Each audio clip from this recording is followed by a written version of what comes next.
That's Nick. And that's Joseph. And today we're here to talk about A Complete Unknown, the 13th film directed by James Mangold, which Searchlight Pictures is releasing December 25th, Christmas Day, 2024. Do I know a James Mangold film? Yeah, you do. We reviewed his last film, Indiana Jones and the Dial of Destiny.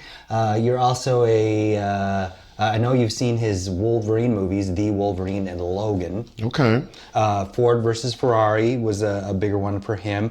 Notably, I think you can't help but mention his 2005 film Walk the Line about Johnny Cash, who figures kind of prominently in this film with Joaquin Phoenix and Reese Witherspoon. I still am a fan of Mangold's earlier days, particularly his 1997 sophomore film Copland and Girl Interrupted. All right. What is A Complete Unknown about? Set in the influential New York music scene of the early 60s, A Complete Unknown follows 19-year-old Minnesota musician Bob Dylan's meteoric rise as a folk singer to concert halls and the top of the charts, his songs and mystique becoming a worldwide sensation, culminating in his groundbreaking electric rock and roll performance at the Newport Folk Festival in 1965. What is your pull quote?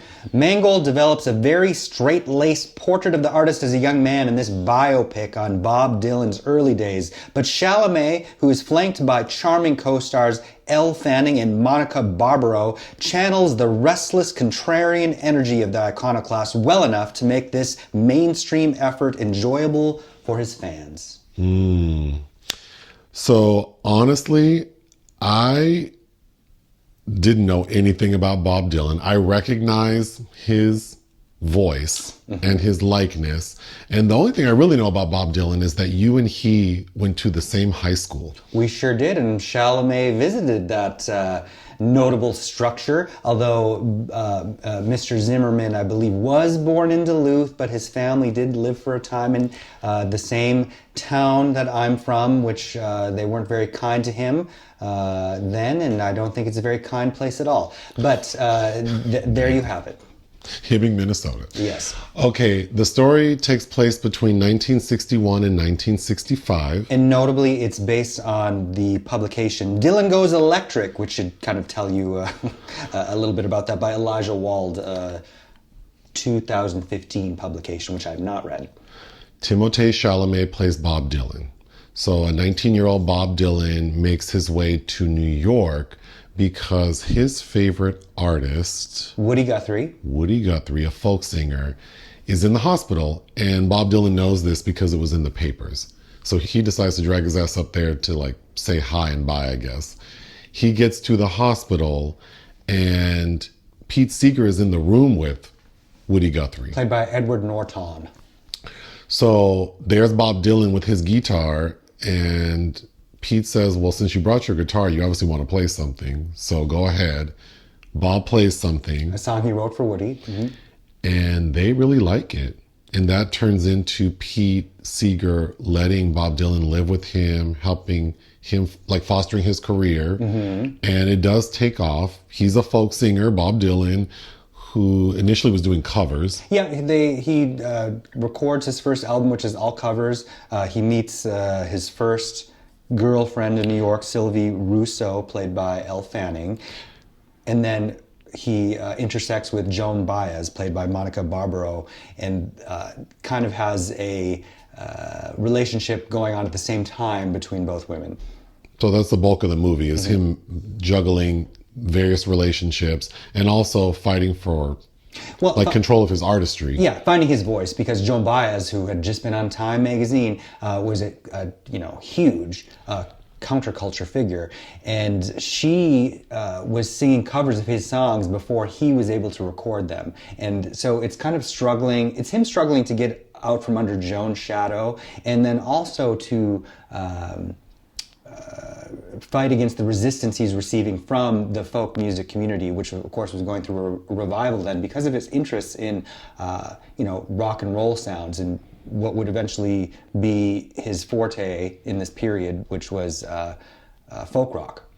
But everything culminates in this Newport Folk Music Festival, which he had performed at previously, and he had a hit with a song called Blown in the Wind. Mm-hmm. But the festival told him, do not play your newfangled folk rock music. Stick to what the people like. They don't want the electric sound, no. And of course, he does not stick to the plan. But the film ends with his performance. But we come to learn like that song and the album, well, Like a Rolling Stone, is like a very influential Highway piece of work. 61 Revisited, which was released later the year after this performance in 1965, and that's when the film ends. Yeah. As I said, it feels pretty mainstream, and I think if you have no familiarity at all with these people, it might seem kind of old fogey-ish a bit. I think Chalamet is going in impressively. He's got that speech pattern that Bob Dylan has going on, which I remember the first time hearing Dylan, and I grew up alongside some friends in Minnesota that absolutely adored and loved him. And there were very few of his tracks that I really got into, but if I had to pick a favorite, it would be Like a Rolling Stone. And of course, the title of this film is a repeated line from that song. There's an earlier Joshua Marston film that also utilizes that as the title, but obviously nothing to do with Dylan himself. I do reference the Todd Haynes film, I'm Not There, from 2007, which had a variety of people playing Dylan throughout his different periods, because he was always shifting and changing. And it's hard to think like how it was a meteoric rise, and he was anointed almost immediately the voice of a generation, and he was also struggling against fame and celebrity and developing, his own artistic sensibility. So I find it really interesting how rigid the folk community was. The film opens with the voice of Woody Guthrie, but immediately we see Scoot McNairy playing him in Greystone Park, the hospital that he's interned in, and he never speaks. He's lost the ability to do so.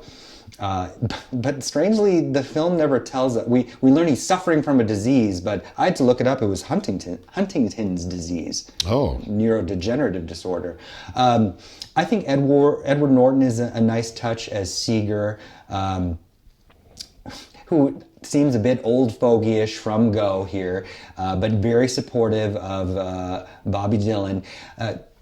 You know Pete Seeger because I often reference Where Have All the Flowers Gone, particularly the Marlene Dietrich cover of that, which is an anti-war song. The film also shows Edward Norton in court. He'd been charged, or Pete Seeger, with contempt of Congress because he had been called to testify in the 50s in front of HUAC, the House of Un-American Activities Committee, and had refused to name names, and he was held in contempt of Congress. But I thought that was in like 57 when he was charged with that, and the film is setting that up as like that's happening concurrently with Bob Dylan's arrival in New York. I think Elle Fanning is, as I said, I find her kind of charming and willowy. She reminds me kind of a young Nicole Kidman in this. But I think Monica Barbaro, who previously had a short role in Top Gun Maverick, really stands out more so as Joan Baez. I really liked her energy.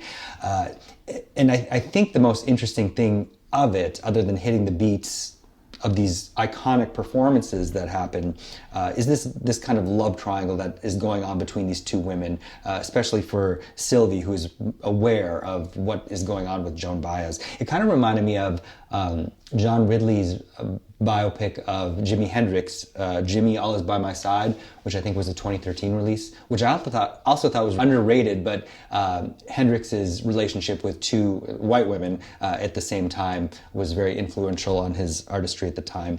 I like the touches that the screenwriter Jay Cox is inserting in some areas that I'd imagine are not in, again, I haven't read Dylan Goes Electric, but his courtship of Elle Fanning.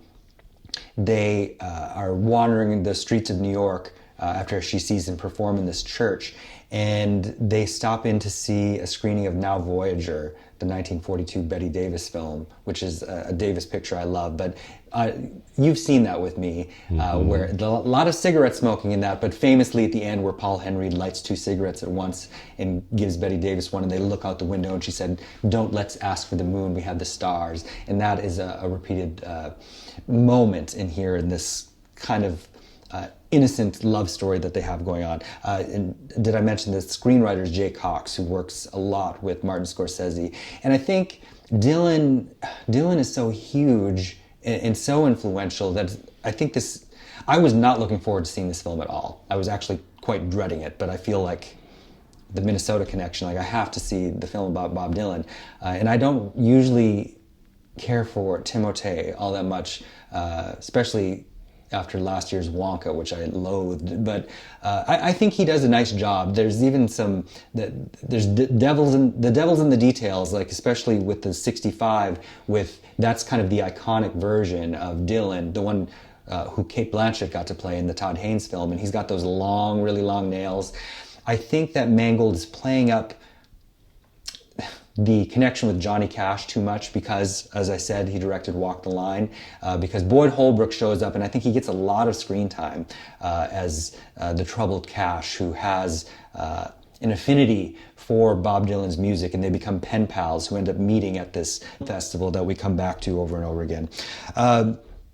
That said, I think it looks nice. Phaedon Papamichael was the cinematographer who was nominated for a couple times. Nebraska, Alexander Payne's film, was one of those. I think it looks nice, channeling 1960s New York, is difficult, and I think that it succeeds in not being distracting. It feels big enough in that regard. But, like I said, if you're not familiar with these people, and the screening that I saw had a lot, it felt like the response to the music was from the older component of the audience. And I'd be curious to see what younger people, a younger generation who might not be familiar with Dylan, probably certainly not with Joan Baez perhaps. I mean, my mind when I hear Joan Baez, I go to Robin Wright trying to emulate her in Forrest Gump. Is where my mind first goes to, because that's as a kid who I first learned who she was. But yeah, that's about it. I think that I had low expectations, but I think it is worth seeing. I'm sure there will be some awards attention, but I've seen a lot worse. What would you give A Complete Unknown? I would give it 3 stars. Out of 5. Mm-hmm. And you have to remember that when you ain't got nothing, you got nothing to lose. Join us on Patreon and listen to our podcast. Bye.